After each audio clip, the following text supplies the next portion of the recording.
السلام عليكم ورحمة الله وبركاته. الحمد لله نحمده ونستعينه ونستغفره ونؤمن به ونتوكل عليه ونعوذ بالله من شرور أنفسنا ومن سيئات أعمالنا. من يهده الله فلا مضل له ومن يضلل فلا هادي له. ونشهد أن لا إله إلا الله وحده لا شريك له ونشهد أن سيدنا محمدا عبده ورسوله. أما بعد. கணியத்திற்குரிய எல்லாம் வல்ல அல்லாஹ்வின் நல்லடியார்களே, பாசத்திற்குரிய அருமையான தாய்மார்களே, அல்லாஹ்வுடைய மாபெரும் கிருபையினால் சங்கையான ஒரு சபையிலே அல்லாஹ் நம்மை எல்லாம் ஒன்று சேர்த்து வைத்திருக்கின்றார். எல்லாம் வல்ல அல்லாஹ் ஜல்லஷானஹு தஆலா இந்த உலகில் வாழும் காலமெல்லாம் அல்லாஹ்விற்கும் அல்லாஹ்வுடைய திருத்தூதர் நபிகள் நாயகம் ஸல்லல்லாஹு அலைஹி வஸல்லம் அவர்களுக்கும் முழுமையாக கட்டுப்பட்டு உண்மையான முஸ்லிம்களாக முஃமின்களாக வாழச் செய்து மரணிக்கின்ற தருவாயில் லா இலாஹ இல்லல்லாஹ் முஹம்மது ரசூலுல்லாஹ் என்ற திருக்கலிமாவை மொழிந்து மரணமாகக்கூடிய பாக்கியத்தையும் மறுமை நாள் ஆகிரத்தில் நபிகள் நாயகம் ஸல்லல்லாஹு அலைஹி வஸல்லம் அவர்களோடு ஜன்னத்துல் ஃபிர்தௌஸில் அமரக்கூடிய பாக்கியத்தையும் எல்லாம் உள்ள இறைவன் எனக்கும் உங்களுக்கும் நம் குடும்பத்தாருக்கும் வருங்கால நம்முடைய சந்ததிகளுக்கும் காலம் சென்ற நம்முடைய முன்னோர்களுக்கும் அல்லாஹ் ரப்பல் ஆலமீன் முழுமையாக தந்தருள் புரிவானாக. வாழும் காலமெல்லாம் உடல் ஆரோக்கியத்தோடு நோய் நொடிகள் இல்லாமல், பிரச்சனைகள் இல்லாமல், சோதனைகள் இல்லாமல் படைத்த ரப்பை மாத்திரம் நின்று வணங்கி வழிபடக்கூடிய நன்மக்களாக நம் அனைவரையும் அல்லாஹ் ஆக்கிரமிப்பு புரிவானாக. ஆமீன்.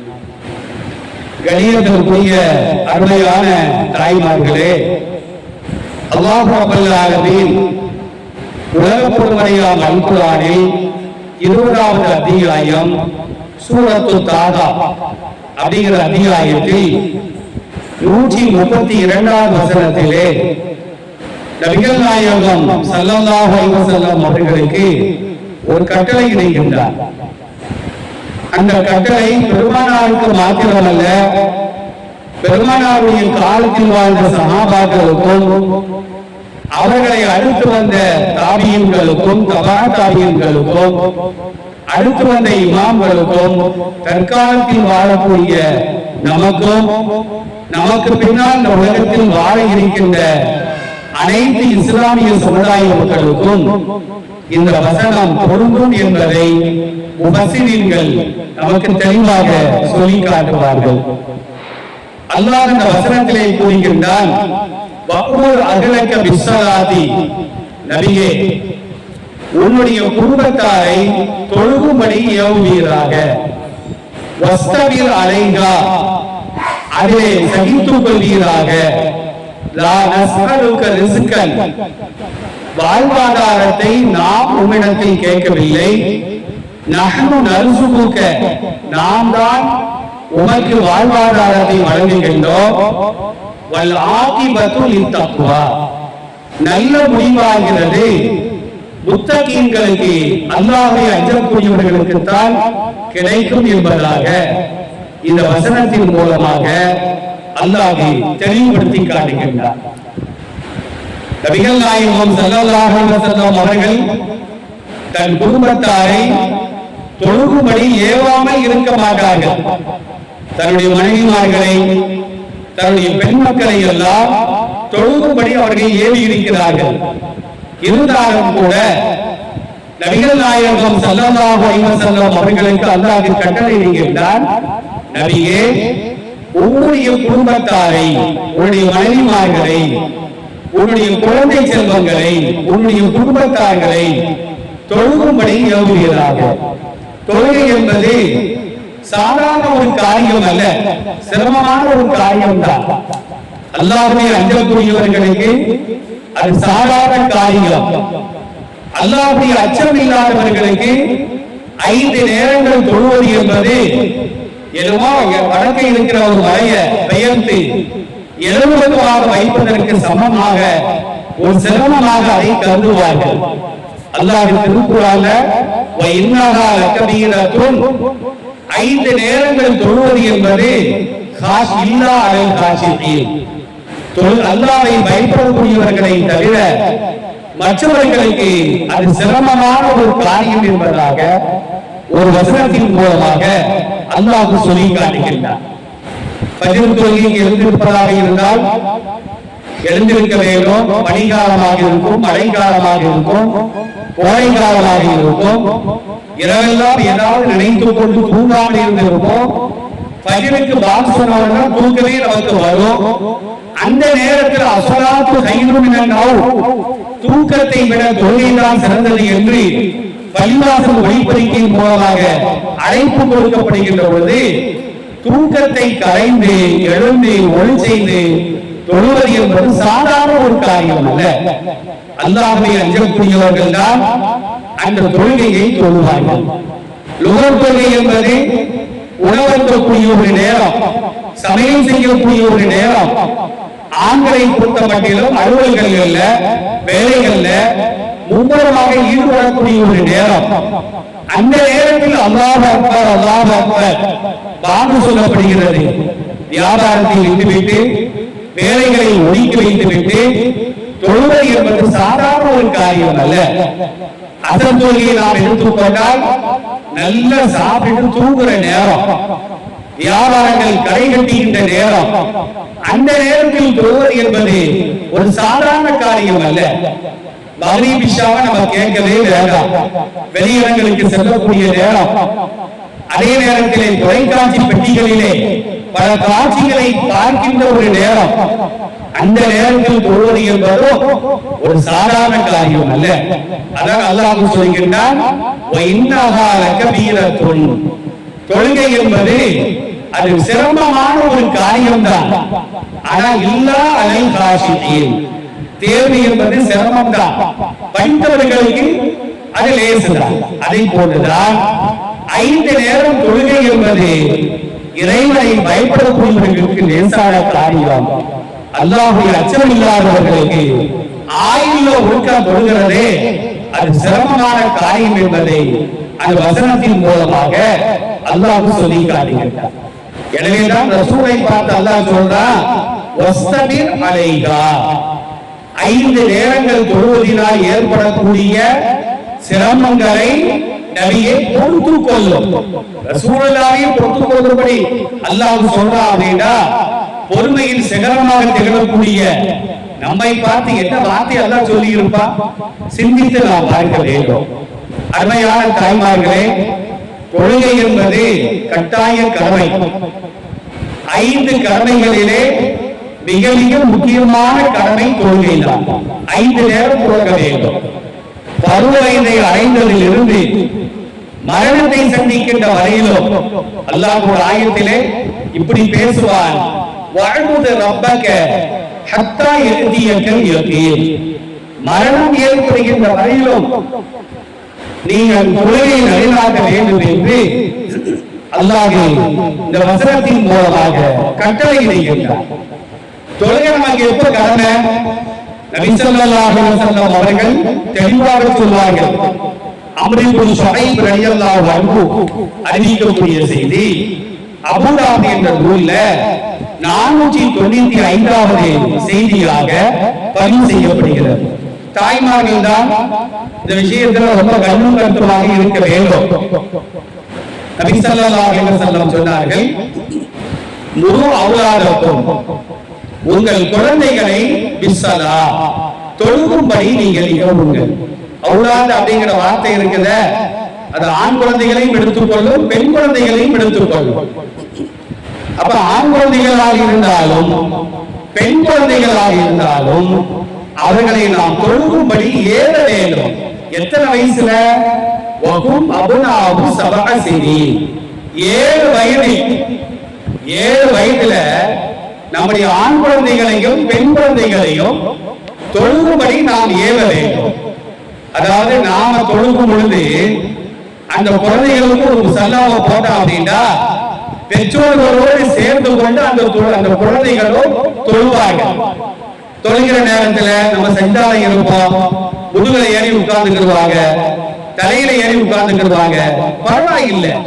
நபி ஸல்லல்லாஹு அலைஹி வஸல்லம் அவர்கள் தொழுகின்ற நேரத்திலே தன்னுடைய பேத்தி உமாமா ரலியல்லாஹு அன்ஹா, சிறு குழந்தை ஜைனப் ரலியல்லாஹு அன்ஹாவுடைய மகள், அந்த பேத்தியை என்ன செய்வாங்கன்னா இடுப்புல தூக்கி வச்சுக்கிறாங்களா தொழுகிற நேரத்துல. சஜ்தாவிற்கு செல்லும் பொழுது கீழே இறங்கி வைத்து விடுவாங்க. நீங்க தாய்மார்களை பொறுத்த மட்டிலும் கை குழந்தை இருக்குது, நான் தொழுக முடியாதுலாம் நம்ம சொல்லி கை குழந்தையை வச்சு தொழுகை நாம் விட முடியாது.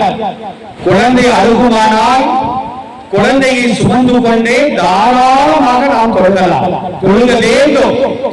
சஜிதாவிற்கு செல்லும் போது மட்டும் அந்த குழந்தைகளை கீழே இறக்கி வைத்துக் கொள்ள வேண்டும். அதற்கும் நமக்கு முடியல அப்படின்னா குழந்தைகளை சுமந்து கொண்டு சஜிதா செய்வதை கொண்டு நாம் பாவனையாவது செய்ய வேண்டும். நபி ஸல்லல்லாஹு அலைஹி வஸல்லம் இந்த சட்டங்களை எல்லாம் இந்த சமுதாயத்திற்கு கற்றுத் தருகிறார்கள். அப்ப 7 வயதாகிவிட்டால் குழந்தைகளை தொழுகும்படி நாம் ஏவ வேண்டும். நீங்க சில தாய்மார்கள் என்ன செய்றாங்க தெரியுமா, இந்த பையங்க ஆண் குழந்தைகள் 7 வயசானவங்க அவனுக்கு சேட்ட ஆரம்பிச்சிடும், உடனே ஒரு தொப்பி விட்டு பள்ளிவாசலுக்கு போறான்னு அனுப்பி வச்சிருவாங்க. பள்ளிவாசல்ல பார்த்தா அவன் பண்ற சேட்டையை பார்த்து தொழுகையாளிகளுக்கெல்லாம் கோபம் தான் வருது. ஒரு பள்ளிவாசல்ல தொழுகை நடந்துகிட்டு இருக்குது, ஒரு பையன் 6 வயசு பையன் என்ன செஞ்சான் அப்படின்னா எல்லாரும் சஜ்தால இருக்கும்போது எல்லாரும் தொப்பியும் கலட்டி இவன் வச்சுக்கிட்டான். யாரு தலையிலையும் தொப்பி இல்ல, இமாமுடைய முதுகுல ஏறி போய் உட்கார்ந்து இருக்கிற அந்த பையன் கோபப்பட முடியாது. அதனால 7 வயதாகிவிட்டால் வீட்டிலேயே நாம் அவங்களுக்கு தொழுவதற்காக பயிற்சி கொடுக்க வேண்டும். ரசூலுல்லாஹ் அடுத்து சொல்றாங்க, ஒதுங்கி பூகும் அலைகா, அந்த தொழுகைக்காக குழந்தைகளை நீங்கள் அடியுங்கள், காயப்படாமல் அடியுங்கள். வகும் அபுனாஹு அஷ்ர சினீன், 10 வயதாகிவிட்டால் தொழாத குற்றத்திற்காக நம்முடைய குழந்தைகள் மீது இறக்கப்படாமல் காயம்படாமல் அடிக்க வேண்டும். பெரும்பாலான பெற்றோர்கள், அதில் குறிப்பா தாய்மார்கள் ஒரு பெருமையா பேசுவாங்க, நாங்க எங்க குழந்தைகளை அடிக்கிறதே இல்லை அப்படின்னு. இதுல என்னமா பெருமை இருக்குது? பள்ளிக்கூடங்கள்ல ஒரு காலகட்டத்துல வாத்தியாருக்கு அடி வாங்கி படிச்சவங்க எல்லாம் நீங்க பெரிய பெரிய அதிகாரிகளாக வாழ்ந்து கொண்டிருக்கிறார்கள், ஒழுக்க சீலர்களாக வாழ்ந்து கொண்டிருக்கிறார்கள். ஆனா என்னைக்கு அரசாங்கம் நீ பிள்ளைகளை அடிக்க கூடாது அப்படின்னு ஒரு சட்டத்தை ஏற்படுத்தியதோ நீங்க ஆசிரியர்கள் பிள்ளைகள்கிட்ட அடிவாங்க ஆரம்பிச்சுட்டாங்க. கொலையே செய்யற வாத்தியாரு ஆசிரியர்களை கொலை செய்து விடுகிறார்கள். வகுப்பறைகளுக்கு அடிமையாக ஆகி அந்த குழந்தைகள் வகுப்பறைக்கு வரும்போது கூட அவர்கள் போதை கொண்ட நிலையில் தான் வகுப்பறைக்குள்ளால் அவர்கள் காலடி எடுத்து வைக்கிறார்கள். கல்லூரி படிக்கக்கூடிய மாணவ மாணவிகள் போதைக்கு அடிமையாகிறாங்க அப்படின்னா கல்லூரியில வந்து அவங்க போதைக்கு அடிமையாகல, பள்ளி பருவத்திலேயே. ஆசிரியர் அடிக்க கூடாது, ஆசிரியர் அதட்டக்கூடாது, ஆசிரியர் கண்டிக்க கூடாது. அவன் படிச்சா என்ன, மண்ணடி போட்டா என்ன, எப்படியும் போறா அப்படின்னு விட்டுருணும் அப்படின்னு அரசாங்கம் ஒரு சட்டத்தை இயற்றிய காரணத்தினால் அந்த மாணவர்கள் மாணவிகள் பள்ளிக்கூட பருவத்திலேயே போதைக்கு அடிமையாகக்கூடிய ஒரு அவலமான சூழ்நிலையை இன்னைக்கு நாம் பார்த்து வருகின்றோம். ஒரு மாணவன் என்ன செய்யறான் அப்படின்னா வகுப்பறையில் அமர்ந்து கொண்டு அவ்வப்போது தண்ணீர் பாட்டில திறந்து தண்ணியை குடிச்சுக்கிட்டே இருக்கான்.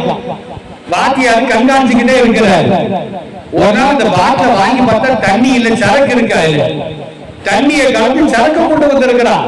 நடந்த கலை எந்த ஊரும் கேட்காதீங்க. அப்ப இந்த மாதிரி ஒழுங்கீனங்கள் ஏற்படுவதற்கு வீடுகளிலும் வெளியிடங்களிலும் காரணம் என்ன அப்படின்னா அந்த மாணவர்கள் கண்டிக்கப்படக்கூடாது. கண்டித்தால் சில ஒரு பையன் என்ன செஞ்சான் தெரியுமா, காவல்துறையில போய் கம்ப்ளைண்ட் பண்றான், எங்க அப்பா அம்மா அடிச்சுட்டாங்க.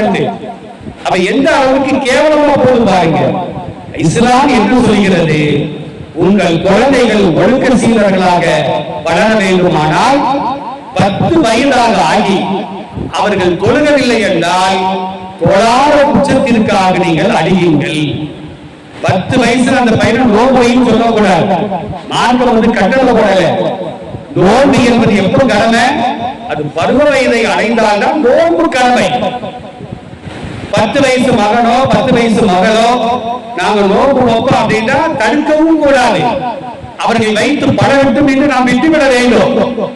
ஆனால் நோம்பு வைக்காத குற்றத்திற்காக அடியுங்கள் என்று சொல்லாத நபி ஸல்லல்லாஹு அலைஹி வஸல்லம் 10 வயதாகி தொழுகவில்லை என்றால் அந்த குழந்தைகளை அடித்து நீங்கள் தொழ வையுங்கள் என்று சொல்கிறார்கள் என்றால், அப்ப தொழுகை எவ்வளவு பெரிய முக்கியமான ஒரு கடமை என்பதை ஒவ்வொரு பெற்றோர்களும் குறிப்பாக தாய்மார்கள் சிந்தித்து பார்க்க வேண்டும். அருமையான தாய்மார்களே, அந்த ஹதீஸ்ல ரசூலுல்லாஹ் எப்படி முடிப்பாங்க தெரியுமா? வஃபர்ரிகு பைனகும் ஃபில் மலாஜிஇ. மலாஜிஇனா என்ன அர்த்தம்? மலுஜஅனுடைய பண்பா மலாஜிஇ என்ற அரபியிலே சொல்வார்கள். மலுஜஅனா படுக்கைன்னு அர்த்தம், மலாஜிஇனா படுக்கைகள் அர்த்தம். ஆண் குழந்தைகளுக்கோ பெண் குழந்தைகளுக்கோ 10 வயதாகிவிட்டால் அந்த குழந்தைகளை தனித்தனி படுக்கைகளில் தான் படுக்க வைக்க வேண்டும். 1400 ஆண்டுகளுக்கு முன்பே நபி ஸல்லல்லாஹு அலைஹி வஸல்லம் இதை இந்த சமுதாயத்திற்கு மாத்திரமல்ல, அனைத்து சமுதாய மக்களுக்கும் அனைத்து உலக மக்களுக்கும் உறுதியாக சொன்னார்கள். சில வீடுகளை நம்ம பார்த்தோம் அப்படின்னா 10 வயசு 15 வயசு அண்ணனையும் அக்காவையும் ஒன்னா படுக்க வச்சிருப்பாங்க பாயில. அதே நேரத்துல அண்ணனையும் தங்கச்சியையும் அக்காவையும் தம்பியையும், தம்பிக்கு தாடி மீசையெல்லாம் முளைஞ்சிருக்கும், அக்கா பருவ வயதை அடைந்திருப்பார், 2 பேரையும் ஒன்னா படுக்க வைப்பாங்க. இது கூர்மா என்று சொன்னா